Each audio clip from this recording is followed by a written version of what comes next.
fraud and people voting illegally during the campaign, and he continues to maintain that belief based on studies and evidence that people have presented to him. Our role is to be watchdogs, and we have to provide that kind of accountability. And I think when a president or anybody else says something that is verifiably, empirically false, then one has to call him out on it. My name is Brittany Foreman.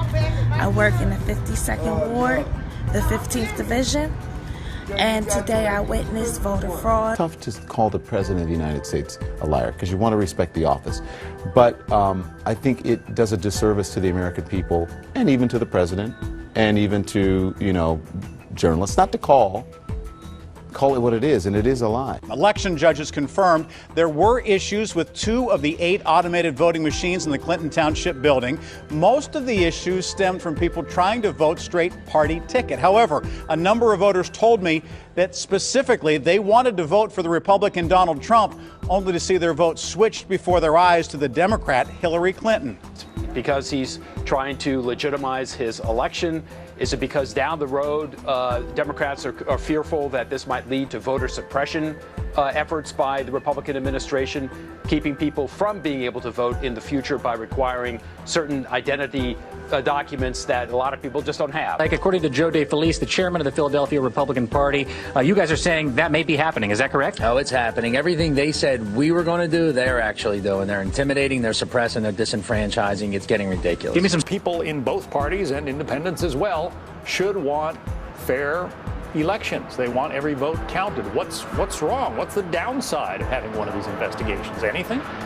Rob Dew with Infowars.com. And in case you haven't been paying attention, vote fraud is back in the news. And no, this time it isn't the Russians hacking our democracy. It's Donald Trump undermining it with tweets. In fact, if you look at mainstream media news, we have headlines from CNN. White House, Trump believes millions voted illegally. Washington Post, Trump seeks major investigation into unsupported claims of voter fraud. USA Today, fact check, Trump claims massive voter fraud. Here's the truth. And finally, from Politico, Trump's bad voter fraud math. Now, this is the same Politico that back in 2015 said how illegal immigrants could elect Hillary. And what are they talking about? Are they talking about illegal immigrants voting illegally? No, what they're talking about is illegal immigrants going into states and changing the way the Electoral College is appropriated. Thanks to the unique math undergirding the Electoral College, the mere presence of 11 to 12 million illegal immigrants and other non-citizens here legally may enable them to swing the election from Republicans to Democrats. In fact, there are 435 electoral seats that are reappropriated every 10 years due to the census. So if you have a massive wave of illegal immigrants, they could tip the scales into the favor of the Democrats. And these findings are echoed by a study from Old Dominion and George Mason University done back in 2014 titled, Do Non-Citizens Vote in U.S. Elections? The highlights include first use of representative sample to measure non-citizen voting in the USA. They also found that some non-citizens cast votes in U.S. elections despite legal bans. They also found that non-citizens favored Democratic candidates over Republicans. And they found that non-citizens likely changed the 2008 outcomes, including the Electoral College votes and the composition of Congress. They also said that voter photo identification rules have limited effect on non-citizen voter participation. And specifically in the study, the authors say that illegals may have cast as many as 2.8 million votes in 2008 and 2010, which is the same number of votes that Hillary Clinton won the popular vote by in this past election. So it really makes you wonder, is Donald Trump full of bunk when he says we need to do an investigation into this, or is there something behind it? Well, the mainstream media wants you to think that voter fraud has never occurred in this country ever.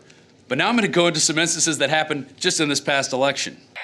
So there's a checklist on whether or not a precinct can be unrecountable. If there's a large tear in the ballot container that would allow ballots to be removed or ballots to be put in, that potentially could deem a precinct unrecountable. If the seal on the precinct, if the seal on the ballot container bag doesn't match the seal number written in the poll book, that could potentially be a cause for an unrecountable precinct as well. Half of Detroit votes may be ineligible for recount. Michigan's largest county voted overwhelmingly for Democratic candidate Hillary Clinton, but officials couldn't reconcile vote totals for 610 of the 1,680 precincts during a county-wide canvass of vote results last month. That's right, and this was one of the states where Jill Stein was trying to have a recount, and notice that recount in that state got quashed. Furthermore, in heavily Democratic Detroit, it was found that 59% of the precinct poll books did not match those of the voting machine printouts. That's 392 precincts out of 662. Now let's move over to PA, where just yesterday, a spokesman for the State Department there said, "We have no evidence at all of voter fraud. There is no evidence that undocumented immigrants voted in November."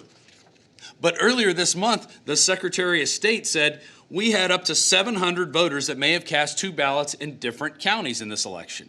In fact, the Secretary of State, Carol Ashiel, was quoted as saying there's potential for voter fraud in Pennsylvania, and added she's powerless to investigate or prosecute double voters. And back during Election Day, Philadelphia GOP member Brittany Foreman said she witnessed voter fraud. She witnessed people trying to tell people how to vote in Philadelphia.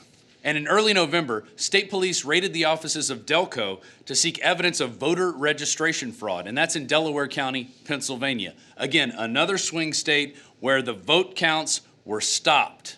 You see how this is happening? Anywhere where there might be voter fraud or widespread voter fraud, the recounts were stopped. Now, there were only recounts in 3 states, Wisconsin, Michigan, and Pennsylvania. But there were other states that were reporting hacks to their voter registration systems, one of which was Georgia, and the IP address of the computer that was attacking them led back to DHS. Now, when DHS was questioned about this, they said, well, it might be a rogue employee, we don't know.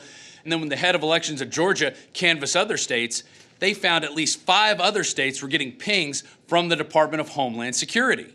And then we had Obama, as he was walking out the door, wanting to put Homeland Security in charge of our election systems. And finally, from the Daily Caller back in October, here's what voter fraud looks like in 23 states. And they highlight cases in Virginia, Colorado, Michigan, and California, and 19 other states. So voter fraud is real, and I commend the president for wanting to do an investigation on it, and the mainstream media needs to get out of the way and shut up until we see what the findings are. This has been Rob Dew reporting for Infowars.com and Infowars Nightly News. You could call me crazy, but I ain't no fool. Everybody want me to do what they do. They say I'm crazy, but that's okay. 'Cause I ain't trying to be